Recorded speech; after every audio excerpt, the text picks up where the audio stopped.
સાહેબ મારું નામ છે શકુરભાઈ માંજોઠી। આ કાર્યક્રમ ભાગ્ય મદીના કમિટી છે, એના પ્રમુખ છે લતીફ અયુબ કેવર, એમની આગેવાનીમાં નીકળે છે ને આમાં આશરે 20,000 આજે માણસો જોડાણા હતા ને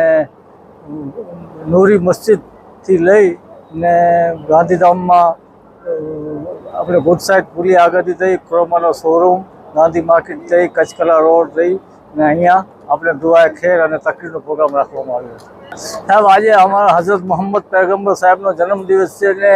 લોકોને કે એમણે જે દુનિયામાં અમન શાંતિનો સંદેશ આપ્યો છે તો એનો અમે એમના રસ્તે ચાલીએ અને એમની સુન્નત અદા કરીએ ને એનાથી લોકો ઇબરત લે કે ના હઝરત મોહમ્મદ સલ્લલ્લાહુ અલૈહિ વસલ્લમ જે રીતે જીવન જીવ્યા છે એના ઉપર ચાલી તો ન શકે પણ ચાલવાની કોશિશ કરે અને એમની બધી પેરવી કરે।